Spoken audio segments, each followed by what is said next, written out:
Welcome back to my channel. My name is Jenny and I'm happy to be spending the day with you.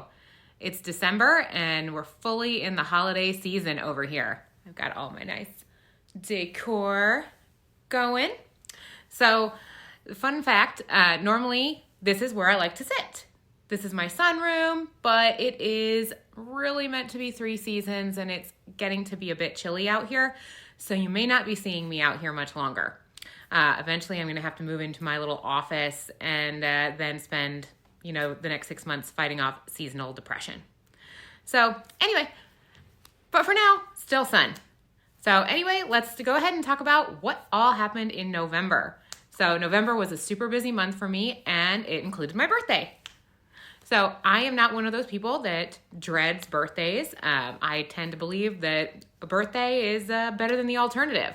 So I share my birthday with my now 16-year-old niece. So I spent my birthday, first I spent my birthday working, which is slightly less exciting. But then I went and had a lovely dinner celebrating with my family, both for my birthday and for my niece. So do you want to check out some of my new presents? So first present, this fabulous coffee sweatshirt that I got to commemorate my love of coffee. And then second, also because coffee, is this super cute mug. So it says, "This is my Christmas movie watching mug." Yeah, but I'm not just using it for the watching of it. There is coffee in it, so I have to tilt carefully. Look how sparkly it is. Anyway. Fun. I didn't get these for my birthday, but I bought these yesterday at a craft show. The little gnomes. How cute. Anyway, go to your craft shows. Support your local artisans. Anyway, here's to another year around the sun. So I also had an awesome Thanksgiving this year, in part because we did not host. To be fair, I don't normally host. I've only ever hosted 1 year, and that was in 2020, and it was me and 3 other people. And even then, I completely cheated and had the entire thing catered by Cracker Barrel, which I do not regret in the slightest. Even getting all of that ready and timed correctly was stressful enough. So this year, even better than hosting, we also went out to eat. I know that sounds weird, but the thing is, hosting is really hard work and everybody ends up stressed. And I do not know why people think that is a fun thing to do. So I do feel bad for the folks who had to work on the holiday, but for us, we just get to relax and enjoy the day. So don't worry, I promise we tipped well. So my personal number 1 priority on Thanksgiving is quality mashed potatoes. So as long as those are available, I'm a pretty happy camper. So leave me a comment down below and let me know what's your favorite must-have Thanksgiving goodie. All right. Let's jump into the reading wrap-up. So in November, I read 8 books. Well, technically, I read 7.5. There was one book I was genuinely excited to read that I just could not get through. I tried, and I just ended up feeling like it was work, and reading should be fun. So with that in mind, first up, ranked worst to best, is number 8, Ninth House by Leigh Bardugo. So I have read just about everything that Leigh Bardugo has written, and I'm generally a fan. She wrote the Shadow and Bone trilogy, as well as the companion duology, 6 of Crows, and I loved those. So why wouldn't I like Ninth House? Her other books tend to fall into the YA, young adult fantasy genre, and this was more of that dark academia nonsense that if you've been following me for a while, just is not for me. So this follows a girl at Yale University. She sees ghosts and is also able to communicate with them as well. So aside from finding the main character pretty unlikable, I feel like Bardugo really let me down on her world building. She is a fantasy genre author and she just didn't set this world up well at all. So people are seeing ghosts and they're wandering back and forth through random dimensions. And I'm just supposed to go with it? Nah.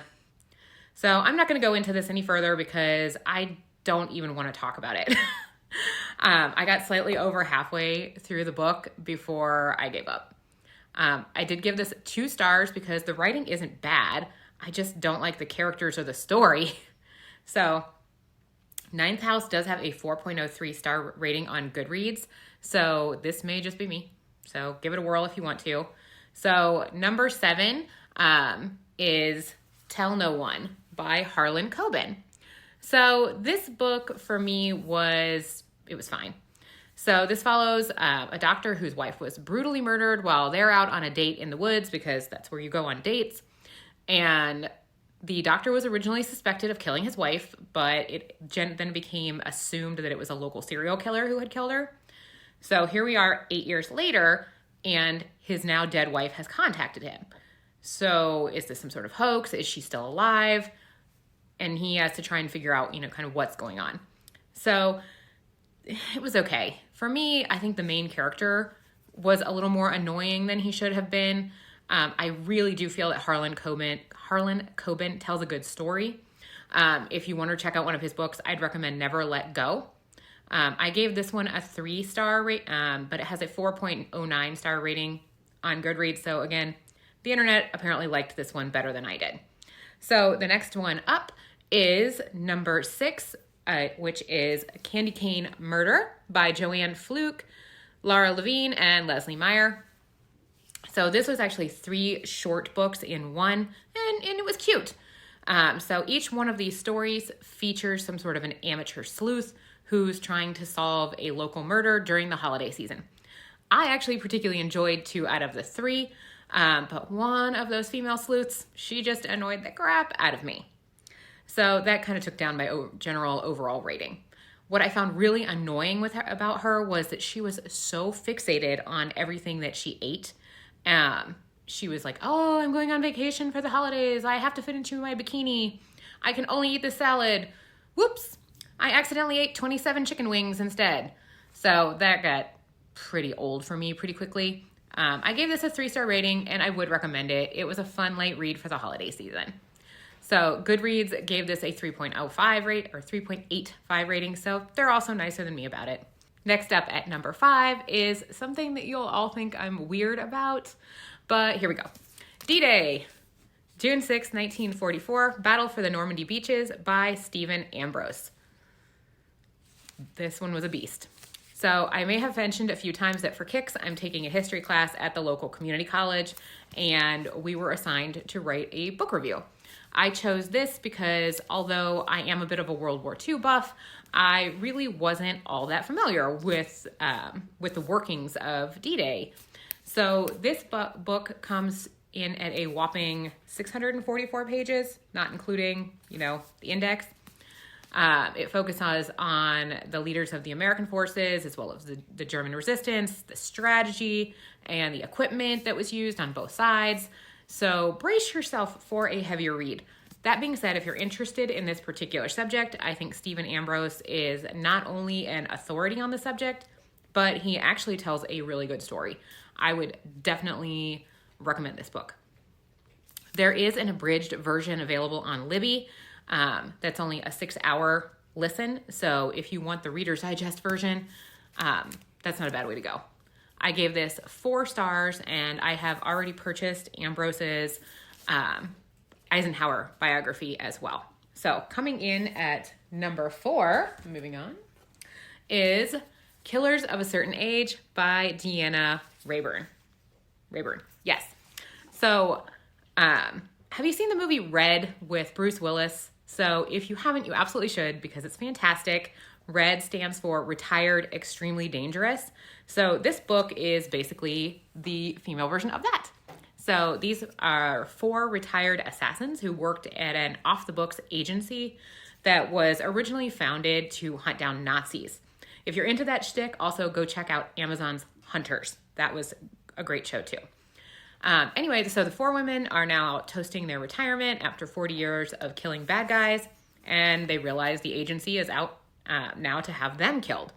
So the book is all about them, figuring out why they're being targeted, how do they regain their lives, and they just continually get involved in, scuffles with other assassins. So my partner and I had about a 12-hour road trip. There we go. for the holidays, and we listened to this and we both really enjoyed it. So if you're into, kind of silly old lady hijinks, this is the one for you. All right, next up is another holiday read. So this is A Highland Christmas by M.C. Beaton. So this is, I've never read anything by this author, but it seems to be that this Hamish Macbeth, who is the main protagonist, is, he's got his own series. But I haven't read any of the other ones. So this, I think, is kind of more of a companion novel. So Hamish Macbeth is a local small town detective in Scotland, and he is out solving everything from lost cats to murders. So it was pretty fluffy, and I feel like it should probably be right at home on one of those like Lifetime Hallmark Christmas specials. It's cute, and frankly, I loved it. So it's probably not going to win any literary awards, and I don't care. It was a fun and a festive read that ended with all the good vibes. So yeah, definitely I'd say check that one out. So, all right, next up and coming in at number 2 is another World War II book. So this is The Longest Day, written by Cornelius Ryan. So this one is also about D-Day. This one is a much easier read, in my opinion, than Stephen Ambrose's book. Not only did it lay out all the details of the battle, but it also included a lot of firsthand contemporary accounts of the men who were in the battle. So this was written in the 1950s, so it was very fresh from the time of the battle. So, for example, it would include stories like Private So-and-so, after the battle, met a French girl, and now they're raising chickens outside of Normandy with their 3 kids. So I feel like that really made it personal as well as educational. So if you're into World War II, and especially if you're into the D-Day invasion, definitely check that out. That was 5 stars for me. So what is my number 1 read for the month? Coming in at number 1, Crooked Kingdom by Leigh Bardugo. So I know what you're thinking. Isn't that the author of the worst read of the month? The one you didn't finish?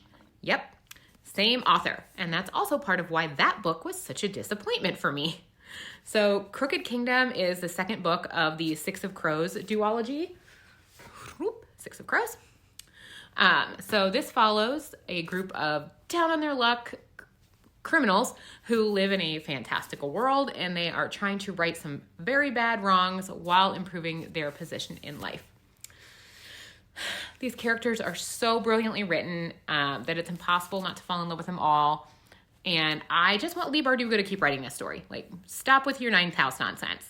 Just keep writing this story. So if you like YA fantasy genre, even the tiniest bit, read this duology. Six of Crows, Crooked Kingdom, Leigh Bardugo. Read. Yes. All right. So anyway, that's a wrap on all of the books that I have read in November. So in some upcoming videos, one of the things we're going to be talking about, if you want to get prepared, is we're going to be comparing the book and the movie of Where the Crawdads Sing.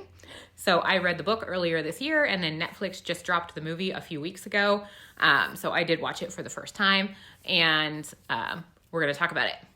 So we're also going to be visiting, there's an Amazon show called The Murder of Gabby Petito. There is also a ton of other information that we're going to go over as well. Gabby Petito is her name. And then we're also going to be talking about the latest controversy around Casey Anthony. So Peacock just dropped a new docuseries. I'm about halfway through it so far. So I remember when all that happened.